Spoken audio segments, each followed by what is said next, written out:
Olá pessoal, bem-vindos à nossa videoaula. Vamos continuar com o nosso curso de ASP.NET direcionado ao C#. E na aula de hoje vamos estudar mais um objeto muito bacana, bastante interessante para a implementação de web pages em ASP.NET. Vamos estudar o objeto Response. Como é que o objeto Response funciona? Bem, o Response é responsável por todas as saídas de sistema, ou seja, toda vez que for demonstrada alguma ação de saída para o nosso browser, nós vamos utilizar basicamente, ou o .NET utiliza basicamente esse objeto Response. Na realidade, o Response é um objeto que ele veio de herança do ASP 3.0, ou seja, para quem programa já em linguagem ASP antigamente, no caso há mais tempo, então já deve com certeza ter visto esse objeto Response. Esse objeto foi adaptado, foram feitas algumas modificações, inclusões de métodos, de propriedades nesse objeto. A interação dele aumentou bastante significativamente, justamente para ele atender às expectativas do ASP.NET, tá, ok? Da plataforma .NET. Então nós vamos pegar a solution que nós tínhamos e vamos criar então um novo item para que a gente possa estudar esse objeto, ok? Vamos lá. Vamos criar um response sample aqui, para que ele possa então nos facilitar e servir de plataforma para o nosso aprendizado do objeto Response. Bem, a principal característica do objeto Response é justamente escrever alguma coisa para o usuário. Essa é o principal uso, né? Na realidade, quando eu quero ter uma saída dentro do meu HTML, uma informação de saída, eu utilizo o objeto Response. É claro que a gente, no nosso curso, nós estamos utilizando a linguagem orientada a objeto, ou seja, nós atribuímos propriedades ou métodos a objetos que justamente fazem esse tipo de código para a gente na maioria das vezes. Então, no próprio estudo, você aprendeu a trabalhar com o Response de uma forma um pouco diferente. Vou demonstrar aqui. Estou colocando um label, um text box e um button na minha tela. Faça isso na sua ideia depois para implementar, tá legal? Como é que funciona isso? Quando nós desejávamos atribuir um valor ao label, então simplesmente era feito isso. Era criado um evento no botão e nós atribuímos, né? Label 1.text é igual a button1.text. Pronto, aqui eu estava atribuindo que o valor do meu text box iria ser atribuído ao meu label, ou seja, o label iria assumir o valor da minha text box. Então, deixa eu setar esse documento como página inicial aqui. Vamos lá. Salvei tudo e vamos rodar. Não tem problema. Pronto, rodando. Então, debugando a aplicação, o que acontece? É aberto o text box, eu tenho a digitação de uma informação e ela é passada para o meu... eu coloquei do botão, né? Eu coloquei o botão aqui, text box. Pronto.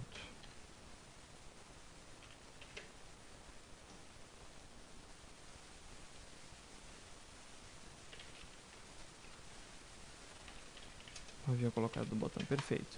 Quando eu rodo o text box, então, esse valor é atribuído ao meu label, né? Perfeito, ótimo. O que acontece? Esse é um tipo clássico de response, ou seja, eu estou escrevendo alguma coisa na tela, só que eu estou atribuindo valores a esses componentes. Se você verificar o código-fonte, o source no Notepad, você vai verificar o seguinte. Vai ser colocado um objeto do tipo span na tela, que é justamente o nosso label, né, dentro do .NET, com o conteúdo que eu coloquei, que eu atribuí a ele. Perfeito? Só que eu tenho como escrever qualquer informação dentro desse meu código HTML. Eu poderia, inclusive, descontinuar esse código HTML. Como é que eu faço isso? Através do objeto Response. Como ele funciona? Bem, então deixa eu tirar isso aqui. Nós vamos só colocar esses caras mais para o lado, que já ajuda. Através do objeto Response, você pode, então, atribuir informações, escrever informações no buffer de saída dessa página. Por que eu estou falando buffer de saída? Porque, na realidade, quando se inicia uma comunicação HTTP, se inicia um buffer de informações, ou seja, o IIS vai transmitir informações para a sua página HTML. O que isso quer dizer? quer dizer que no momento que é disparado uma requisição HTTP, ou seja, eu digito um endereço no meu browser e clico um Enter, quer dizer que essa minha página vai localizar o servidor, vai disparar uma thread no servidor, uma ação dentro desse servidor. Esse servidor vai processar informações e mandar essas informações de volta. Como ele manda essas informações? Através de um buffer. Ou seja, ele reúne um pacotão de informações e esse pacotão de informações é enviado então para o cliente. Ok? A princípio, se eu colocar aqui um response.write, será escrito dentro do meu arquivo HTML essa informação que eu coloquei nesse ponto. Perfeito? Então, se eu rodar esse código, vai aparecer essa informação Hello World aqui no meu código HTML. É muito importante entender isso, tá legal? Deixa eu ver aqui. Se eu verificar o código source, você vai ver que essa informação foi adicionada até mesmo antes do início das tags HTML. O browser entende que isso é uma informação a ser demonstrada e ele realmente demonstra essa informação. Ele apresenta essa informação no browser. Tá ok? Essa é uma característica do interpretador de código do browser, né? Então é específico a ele. Mas tudo bem, funciona e escreve coisas dentro do meu HTML, isso é o que importa. Perfeito? Vamos adiante então. Só que o response.write, o método write do objeto response, é apenas um dos tantos métodos que existem e que nos auxiliam no desenvolvimento. Nós temos alguns outros métodos dentro do objeto response que são bastante importantes. E eu agora vou dar uma revisadinha com vocês, vou dar uma estudada em alguns desses métodos mais importantes, tá legal? O primeiro dele é o response.end. Bem, tratamos aqui até então que havia então um buffer de informações, ou seja, quando eu disparo a página, começa uma comunicação com o servidor manda essas informações e encerra essa comunicação. Esse tipo de comunicação que é executada dentro da internet, em ambiente web, é chamado de comunicação stateless. Por que é stateless? Ou seja, sem estado? Porque o servidor ele guarda uma sessão. Só que ele não tem uma comunicação total com o browser. Ele simplesmente envia requests e responses, ou seja, pedidos e envios. E é assim que funciona uma comunicação web. É bastante simples de se entender. Simplesmente eu chamo o endereço de uma página, clico Enter, ele vai no servidor e retorna essas informações para o cliente. Ou seja, eu tenho aqui um pedido de um request, uma requisição, e o servidor me responde. E ele guarda algumas informações dessa sessão que está sendo realizada com o cliente, só que ele não tem um controle do browser, da situação do browser durante a sua execução. Na maioria das vezes é possível realizar uma programação mais avançada para se fazer isso. Mas é importante o usuário, agora vocês que estão aprendendo a linguagem web, entenderem justamente esse lance de como funciona a comunicação HTTP, a comunicação para a internet. Legal, via browser, né? A comunicação HTTP. O response.end, o que ele faz? Ele interrompe esse buffer. Ou seja, qualquer comando que eu fizer depois do response.end não vai ser executado. Por exemplo, se eu colocar um response.write aqui e digitar alguma coisa, esse comando não vai ser alcançado. O response.end faz justamente isso. Tá legal? Ele suspende o nosso buffer. É importante você entender que todos os comandos que forem colocados aqui, um após o outro, são comandos que vão ser enviados através de um pacotão pelo servidor até o cliente. E eu posso controlar justamente o quanto que essa comunicação está chegando até o cliente. Response.end, então, simplesmente termina essa minha comunicação. Tá certo? Beleza. Nós temos ainda alguns outros comandos muito interessantes. Um deles é o response.flush. O response.flush, ele manda todas as informações que foram processadas até aquele momento para o cliente. Deixa eu explicar melhor. Você certamente entrou num site qualquer, que ele ia carregando as informações e mostrando pouco a pouco para o cliente, né? Justamente o momento em que essas informações são mandadas para o cliente, que você vai recebendo um pedaço da página na tela, é o momento em que existe um flush desse buffer. Ok? O que quer dizer? Por exemplo, eu estou fazendo um website que vai demonstrar um saldo bancário. E eu quero carregar as informações de cabeçalho do meu cliente primeiro e depois quero mostrar o saldo, até porque demora muito para processar as informações desse meu cliente. Então é justamente o que eu faço com o response.flush. No momento em que é alcançada essa linha, que é processada essa linha response.flush, ele vai enviar para o cliente todo o buffer de informações que foi processado até então.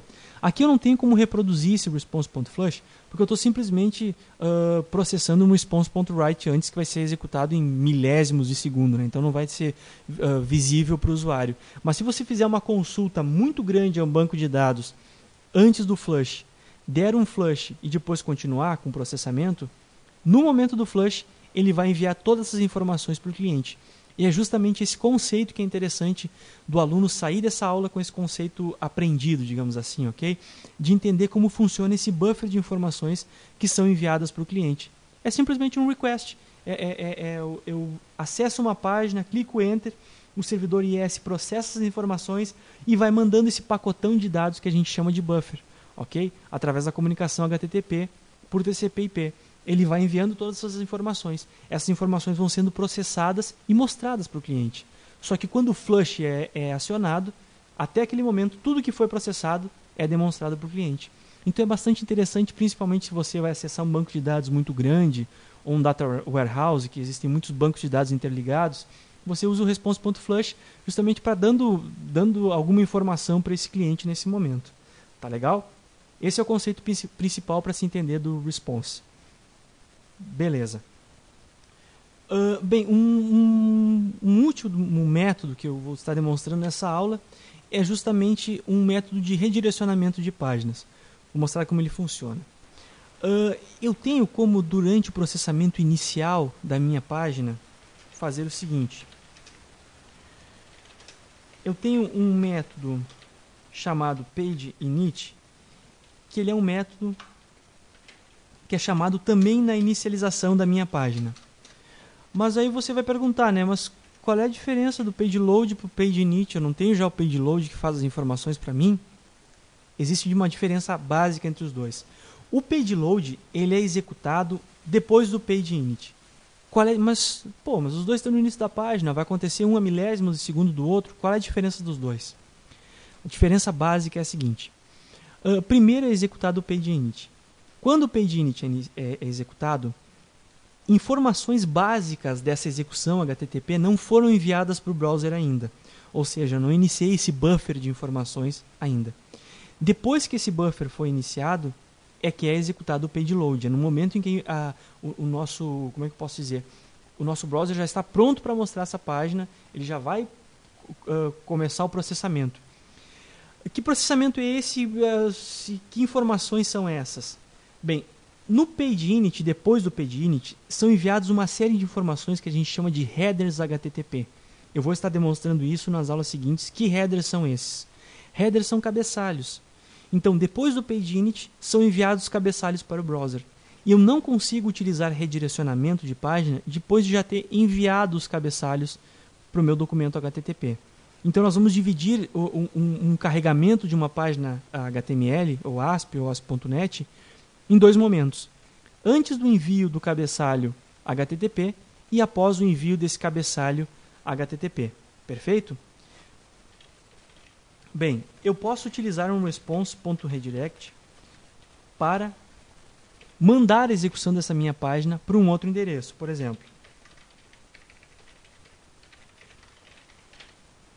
Para o site da DevMedia. Se eu rodar essa minha página, ele vai carregar e já vai estar, então, redirecionando para o site da DevMedia. Perfeito? Estou no site da DevMedia, ele redirecionou. Se eu colocasse esse response.redirect no PageLoad, observem o erro que vai dar.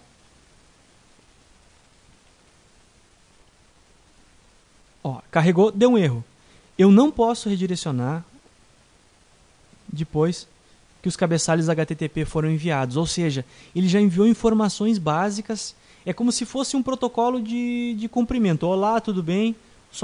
O servidor existe, eu estou te mandando agora os cabeçalhos para dizer que você vai carregar a página logo a seguir. através dessas informações que eu estou te enviando no cabeçalho. Que informações são essas? O browser que vai ser usado, qual é por exemplo, até a versão do ASP.NET que está sendo usada no IIS vai junto nesses cabeçalhos HTTP. Eu vou estar mostrando isso mais adiante nas nossas aulas, mas é importante você entender isso. Eu tenho um momento em que eu carrego os cabeçalhos HTTP e um momento em que eu envio o conteúdo todo para o meu browser. Certo, pessoal? Espero que tenham gostado, então. Obrigado pela sua atenção. E minha dica, vão estudando os outros métodos do Response. Nós vamos ver mais alguns durante o desenrolar do nosso curso, né? Mas você já pode ir dando uma olhada e dando uma lida em cada um, como funciona, o que quer dizer. Porque essas informações que eu passei nessa aula são justamente as informações mais básicas e mais importantes para se entender o funcionamento do Objeto Response, tá bom? Obrigado a todos, pessoal, e até logo.